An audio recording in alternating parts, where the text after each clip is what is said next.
Annem çok çalışkandı. Almanya'da iş sahibiydi. Hayalperestti. Dünyayı gezmeyi çok severdi. Evinde durmayı hiç sevmezdi. Açık elliydi ve bir o kadar da açık sözlüydü. Ve tabii ki de sanatçıydı. Of, dikiş konusunda o kadar yetenekliydi ki. Ben ilk okuldayken bizim dans performansımız için sınıftaki herkesin dans kostümünü o dikmişti. Of, ne gurur duymuştum. Tabii ki annemin evlilik elbisesini diktiğini unutmamak lazım elbet.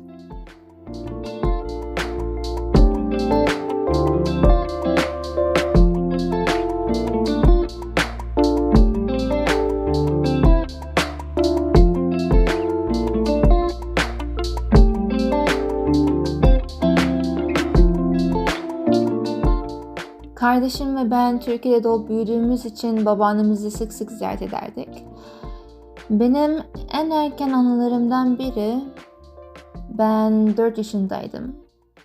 Kardeşim daha bebekken annemle ziyarete gitmiştik. Zile bastık, bekliyoruz. Bir bayan kapıyı açtı. Bakıyorum. Allah Allah, kim ya bu diyorum kendi kendime. Bayan bir şeyler diyor, hiç anlamıyorum. Acaba nece konuşuyor diye düşünüyorum. Sonra galiba bayan bir şey sordu da annem de bana bakıyor, sanki ben cevap verecekmişim gibi. Vallahi hayatımın 4. yılında ilk defa sahne korkusunu o an yaşadım. Annem ve bu bayan ikisi de gözlerini kocaman açmış. Öyle heyecan, öyle heves içinde bekliyorlardı ki. Ay, hatırladıkça stres oluyorum valla. Herhalde bu anı o günkü stresim sayesinde aklımda taş gibi kalmış, unutulmuyor.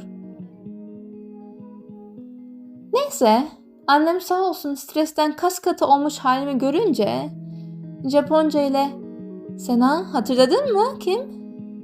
diye sordu. Bayan da oradan aynı zamanda "Benim, babaannen, unuttun mu? Nasılsın? Bekliyordum seni, vermeyeceğim mi babaannene bir öpücük, bir kucak?" İşte o an o küçük 4 yaşındaki beynim anladı. Benim bir babaannem var.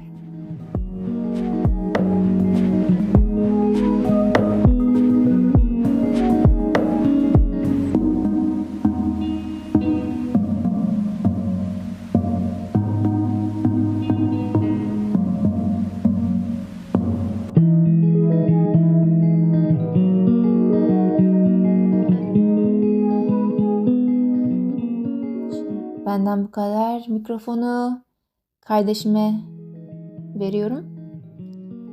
Onun da anlatmak istediği birkaç anıları var.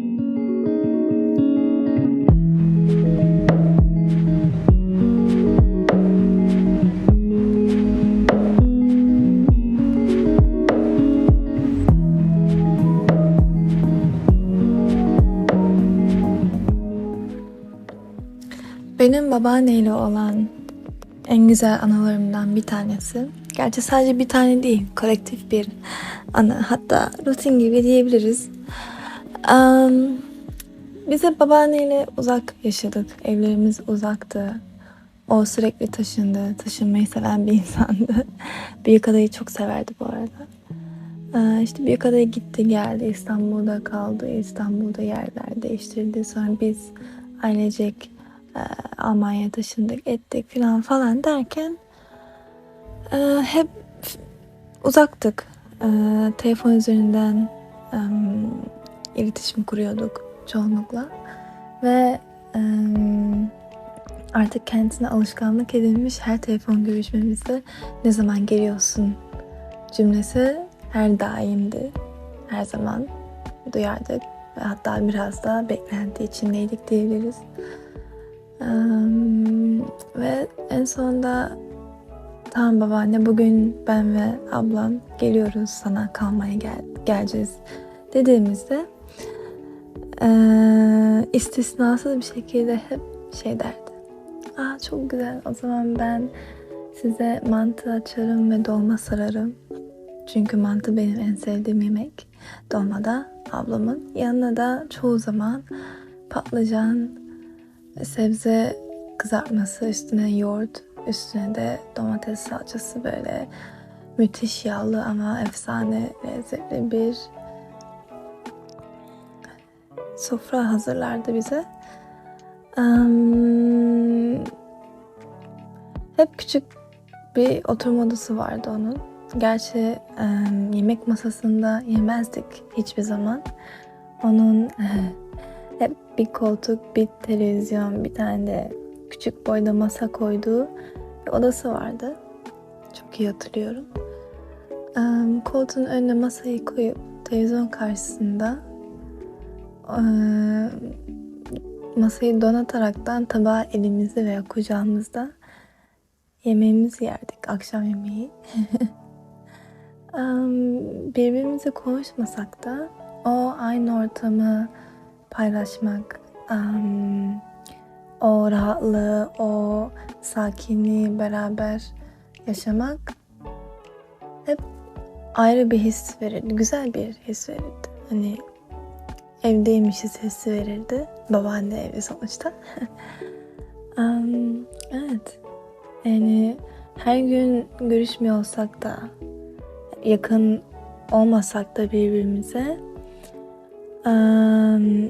kendi adıma konuşuyorum. Yaptığım her bir şeyde şu ana kadar da bir parça babaanne vardı. Mesela arada birlikte puzzle yapardık küçükken. Ve benim o puzzle sevdam hala da devam etti. Büyüdükçe hani kendi puzzle'larımı almaya, onları bitirip çerçevelettirmeye falan başladım. Ve her puzzle yapışımda illa babaannem aklıma gelirdi. Birlikte yapardık falan diye. Veya örgü örürdü. Kendi kazağını, atkı, şapka, bize de bir takım giysiler örerdi. Ve o sevda da muhtemelen bana geçti çünkü ben de bayağı sardım. Yün almaya başladım. İşte örgü, çubukları vesaire derken onu da yaparken aklıma gelir. Onun dışında bir insanı sevmek, onu düşünmek sadece yanındayken değil, yaptığın her bir şeyde onu görmek, aklına onun gelmesi bence çok daha güzel bir şey. Asıl işte her zaman aklımdasın. Yanımda olmasan da seni seviyorumun bir kanıtı diyelim. Evet, babaanne deyince hep bu küçük anılardan ibaret benim için.